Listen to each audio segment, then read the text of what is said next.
A question that I want to pose to each of you is, does Luka and Kyrie pairing in Dallas potentially present a case for keeping Jaden Ivey instead of going after Brandon Ingram?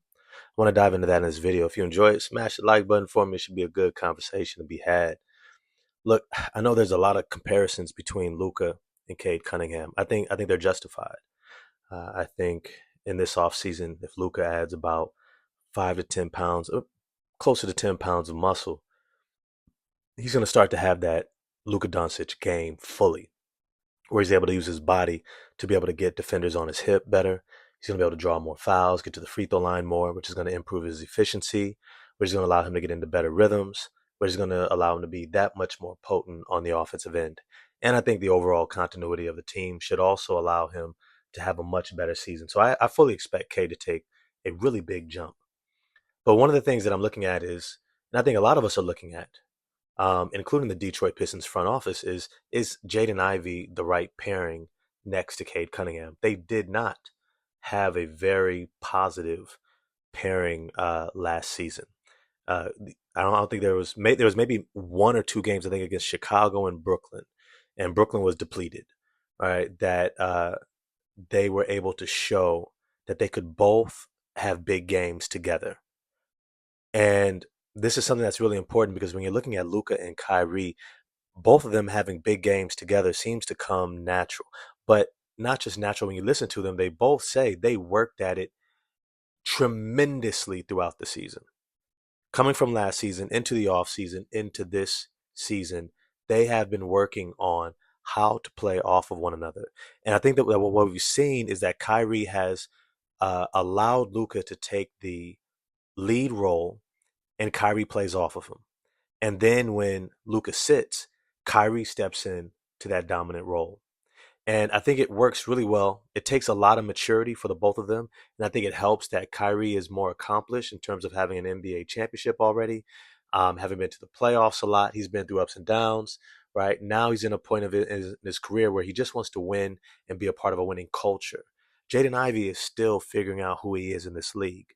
And even though I think we saw a lot of glimpses of his potential, which is tremendous, it really is tremendous.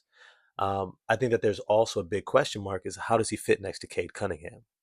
Now, in this example, what we're seeing with Luka and Kyrie, I think we can also see that Cade Cunningham and Jaden Ivey potentially offer the type of pairing that can give you a little bit of lightning and thunder, right? Give you that zigzag, that yin yang, that balance of someone who's more methodical, probably better suited to that half court, but somebody who's also extremely athletic, who's able to get out there in transition, who's able to attack using speed and athleticism, getting downhill, whereas the other one is kind of lulling the defense to sleep, where everybody starts to focus in on him, and then he kicks that ball with a really good pass, and next thing you know, guys are taking off to the rim or wide open threes. Now, I know a lot of people want Brandon Ingram, but this is something that someone suggested to me before is that bringing in Brandon Ingram could potentially create the dynamic where the offense slows down incredibly. And they've also pointed out that Brandon Ingram tends to be somewhat of an offensive fulcrum who needs the ball in his hands. They pointed out that Brandon Ingram and Zion were not able to necessarily coexist very well. It was kind of like your turn, my turn, or they had to sit one for the other one to really thrive. Um, and that's where I'm kind of wondering in this situation because there's no way I'm taking the ball out of Cade's hands to put it into Brandon Ingram's hands. Look, I love Brandon Ingram, but you only play 55 to 60 games a year. You're going to have to play off of Cade. And I think it could work better than playing off of Zion because Zion is not a natural point guard. He's played a lot of point guard, but he's not necessarily a setup guy. Cade Cunningham doesn't mind setting guys up. But at the same time, we have to ask ourselves, can Brandon Ingram really play at a highly efficient level next to him? And I think that this is a big question to answer. And so if any of you have any ideas about how that pairing might work, let me know. Now, I also did a video about bringing in Brandon Ingram and also bringing in Kentavious Caldwell Pope alongside of him. And I think in doing so, you still allow yourself to have some really good athleticism on the team between KCP and Asar Thompson, as long as Asar starts as well. Otherwise, you're going to have a very slow team. If you start Simone Fontecchio along with Jalen Duren, Brandon Ingram, Cade Cunningham, right? Even with KCP, it's going to be a very slow team, much like the Denver Nuggets are, right? Outside of KCP, and Aaron Gordon is also very, very athletic. But when you look at the makeup of that team, they aren't necessarily a team that thrives in transition and gets easy buckets. And considering the relative youth of this Detroit Pistons roster, you're going to want to have the ability to score easily in transition, which is, the video that I did before and how the Detroit Pistons turn things around and start winning next season. Transition offense has to be a central focus point. Now, personally, I think that I'm not gonna say one direction is better than the other. Whether they keep Ivy and Big Stu, or they go ahead and they trade him, and then they bring in Brandon Ingram and KCP. I will say this, that trading for Brandon Ingram makes them a smaller, less physical team for sure. KCP, Brandon Ingram, neither of them are known for their physicality. I still like Asar. I still like Duran. Kind of like Cade as far as physicality. But you're not getting necessarily like that physical defensive brand that the Detroit Pistons are known for. You're not necessarily getting that high level, tough, hard nose, hard hat type of offense that you're somewhat, and defense that you're used to having in Detroit. And so I think guys are going to have to figure out what they're wanting. Now I know they got new president of basketball operations in Trajan Langdon, and I don't think he's a bad front office guy. I don't know necessarily if he's great. And I don't necessarily know if he was good enough to let go of Troy Weaver. Like, let's be clear, like Troy Weaver could have done a lot of things. There's a lot of meat left on the plate. I know he went a little hard with his whole we gotta wait and see, and didn't really kind of make moves in advance to really kind of like get ahead of the curve before things got bad. Kind of left a lot to be desired. But he did one hell of a job drafting. He did one hell of a job drafting. Let's not sleep on that. Remember, it was a conversation on, and I guess I can also be, kind of, I could throw it out there. Matherin may have been a better pickup than Jaden Ivey. Maybe he would have played better off of Cade. Um, but all that's to say is that he's done a hell of a job.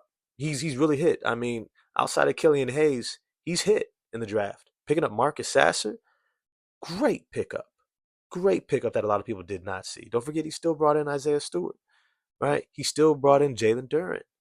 He still brought in Cade, right? Because there was still the whole Evan Mobley, Jalen Green, Cade kind of like, right? There was still a conversation around that. And he brought in Cade. He made some really good decisions. And even at the trade deadline, getting rid of the veterans that he did, bringing in the ones that he did, bringing in Simone Fontecchio, great move. Quentin Grimes, great move. These are great moves. Bringing in Taj Gibson, right? At the end of the season, you saw the impact he was having mentoring the young bigs. He's made a lot of good moves. Maybe not the moves that we wanted him to make or when we wanted him to make it in order to turn things around. I totally get that. Totally get that. But I don't know if Trajan Langdon was good enough to be able to, or he's a great enough of a replacement to get rid of Troy Weaver. All that's to say is, which one are you going with? Are you going with the Brandon Ingram, or are you going with staying with Jaden Ivey? Because I think if Jaden Ivey can have that type of maturity, where he's like, look, I'm gonna play off of you, Cade. I'm gonna be the guy who just lets this be known, almost like D Wade did with LeBron James. Like, look, it's not gonna work us going back and forth. You need the ball in your hands. You need to be that dude so we can get the most out of you, so we can get the most out of everyone else. And so I'm gonna take a step back. And I think if Jaden Ivey can have that type of maturity, I think it can bode well for a long-term great relationship. Like, this is not a Jaylen Brown, Jason Tatum, where it's like, look, I think I'm just as good as you. Jaylen Brown might look at Tatum and say, I think I'm just as good as you. I have a different skill set, but watch me cook, right? And he's able to turn in a great Eastern Conference Finals, and take home the award for it, right? Uh, I think Ivy will have his moments down the line if they stay together. But I think it's clear that Cade is better. He's just far more skilled, reads the game faster, is able to do a lot more out there. And that does not negate just how talented Ivy can be next to him. If with improved continuity, they get their turnovers down to 2 or 3 instead of the 3 and 4 and up, and they can improve their efficiency, they can turn things around extremely fast. And I think having that kind of yin yang, slow and methodical and speedy downhill with shooting type of a pairing in that backcourt, I think it could pay huge dividends, which is what we're seeing in Dallas right now. Now, can they mature fast enough? Can they buy in on the defensive end fast enough? Can they come together and really bond around what head coach Monty Williams is doing? That's all to be seen. But as always, I want to know what you all think. Get at me in the comment section. Get at y'all next time. Like, subscribe, hit the bell. Peace.